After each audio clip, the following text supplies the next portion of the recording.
So what's up sa inyo mga kabiyahero at kung mapapansin nyo guys, wala tayo sa Pilipinas ngayon.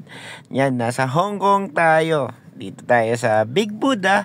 Of course, dito sa Nyongping Village. Ayan, ayan yung Buddha. So inakyat natin yan guys.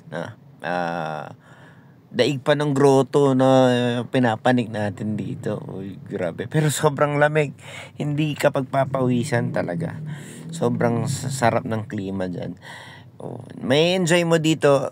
Klima pa lang may enjoy mo na. Tapos nakikita mo yung mga bundok-bundok. Ay, naku. First time natin kasi pumunta ng Hong Kong ngayon dito. No? Ayan, so after nyan, syempre, pupunta tayo doon sa Transient. And syempre, sasakyan natin ito.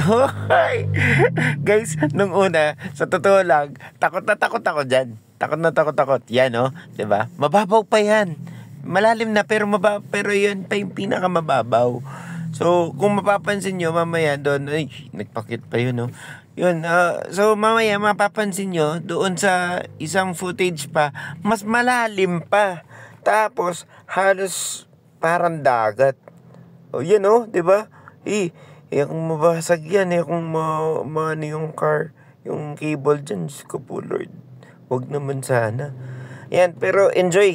Super enjoy. Ito yung isa ring experience ko na enjoy. And ayan, nandito na tayo City Walk. Sino yun? Ang ganda nun. Ang ganda niya, Uy. Yan, so nandito na tayo sa mismong city ng Hong Kong. Parang city lights ang pupuntahan namin, So, yan, may mapapansin yung mga hotel. Ang gaganda, Yan, may mga pa-decorate na pang Valentine's pa. Ayan. So, nandito na tayo sa pinaka-highlight ng Hong Kong na city lights. I don't know kung city lights ba yung tawag dyan. So, ang problema lang kasi hindi lang namin nadatnan yung hindi namin nadatnan yung mismong